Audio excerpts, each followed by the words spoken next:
Assalamualaikum warahmatullahi wabarakatuh. Profil dan biografi Gus Baha Rembang. Akhir-akhir ini mencuat nama seorang mubalik dari kalangan NU yang digandrungi oleh kaum milenial. Bukan hanya mubalik, Kiai Haji Ahmad Baudi Nur Salim Al-Hafiz atau yang lebih akrab dipanggil Gus Baha bisa dibilang ilmuannya sudah sampai ke tingkat ulama.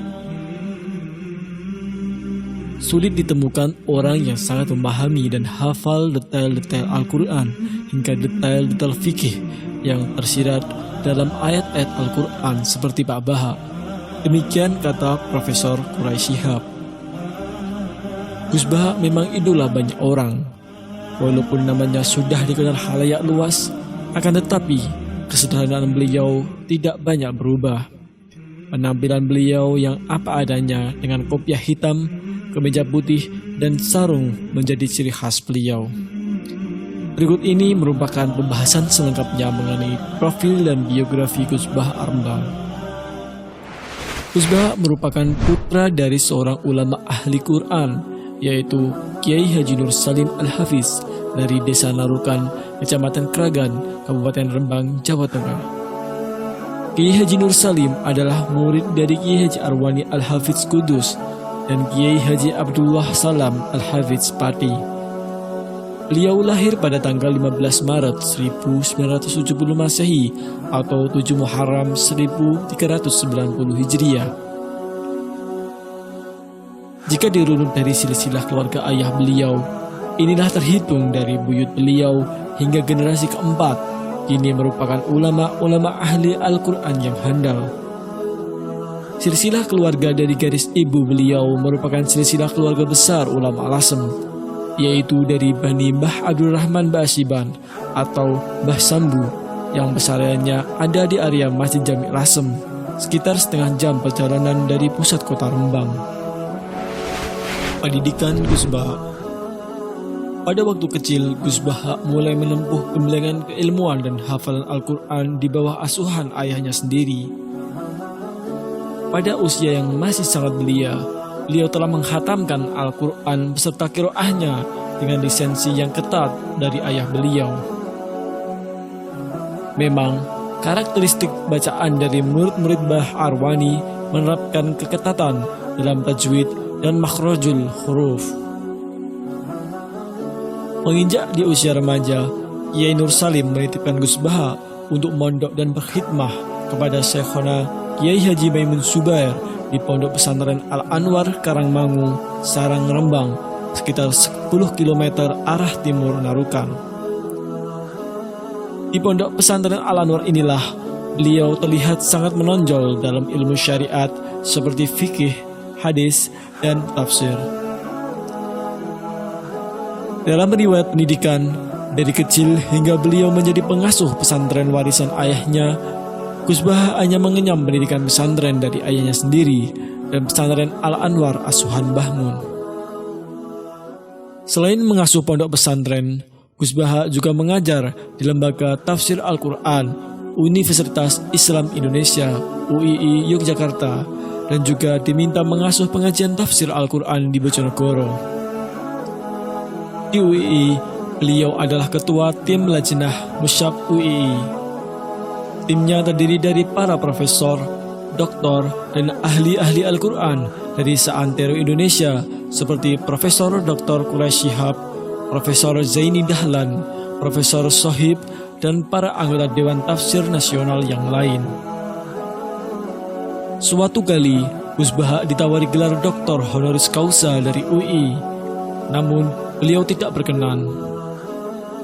Dalam jagat tafsir Al-Quran di Indonesia, beliau termasuk pendatang baru dan satu-satunya dari jajaran Dewan Tafsir Nasional yang berlatar belakang pendidikan non-formal dan non-gelar. Meski demikian, kealiman dan penguasaan keilmuan beliau sangat diakui oleh para ahli tafsir nasional.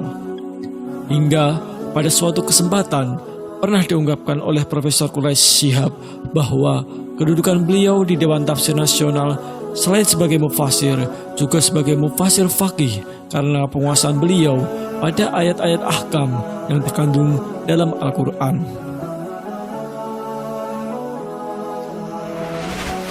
Keluarga sederhana Gus Baha. Setelah menyelesaikan pendidikan pesantrennya di Sarang, Gus Baha kemudian menikah dengan seorang anak kiai yang bernama Ning Winda, pilihan pamannya dari keluarga Pondok Pesantren Sidogiri, Pasuruan, Jawa Timur. Terdapat cerita menarik pada pernikahan beliau.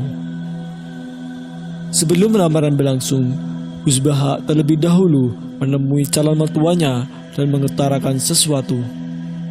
Beliau mengutarakan bahwa kehidupan beliau bukanlah model kehidupan yang glamor, melainkan kehidupan yang sederhana.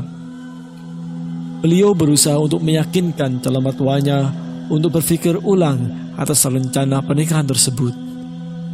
Tentu, maksud beliau agar calon mertuanya tidak kecewa di kemudian hari.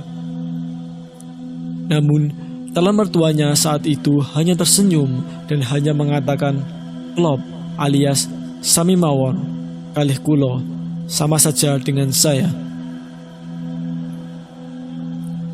Kesederhanaan Gus Baha tersebut terbukti saat beliau berangkat ke Pondok Pesantren Sidogiri untuk melangsungkan upacara akad nikah yang telah ditentukan waktunya. Gus Baha berangkat sendirian ke Pasuruan dengan menaiki bus kelas ekonomi. Kesederhanaan beliau bukanlah sebuah kebetulan, akan tetapi merupakan hasil didikan ayahnya semenjak kecil. Setelah menikah, Gus Baha mencoba untuk hidup mandiri dengan keluarga barunya. Selanjutnya, Gus Baha dan keluarga pindah dan menetap di Yogyakarta. Selama di Yogyakarta, beliau menyewa sebuah rumah untuk ditempati keluarga kecilnya. Semenjak Gus Baha menetap di Yogyakarta, banyak santri-santri beliau dari Karangmangu Sarang yang merasa kehilangan. Hingga pada akhirnya, beberapa dari mereka menyusul Gus Baha ke Yogyakarta dan patungan untuk menyewa rumah di dekat rumah beliau. Terdapat sekitar 5 atau 7 santri Mutakhorijin, Al-Anwar maupun MKS yang ikut ke Yogyakarta. Saat di Yogyakarta inilah kemudian banyak masyarakat sekitar rumah Gus Baha yang akhirnya ikut serta ngaji kepada beliau. Pada tahun 2020, Gus Baha mendapatkan penghargaan sebagai Dai of the Year dari Asosiasi Daiyah Indonesia, yaitu sebagai dai moderat dan berwawasan wasatiyah. Itulah secuil biografi dari Gus Baha atau Kiai Haji Baudin Nur Salim dari Rembang, Jawa Tengah. Semoga kealiman dan kesederhanaan beliau dapat menginspirasi kita semua. Amin. Sekian, wassalamualaikum warahmatullahi wabarakatuh.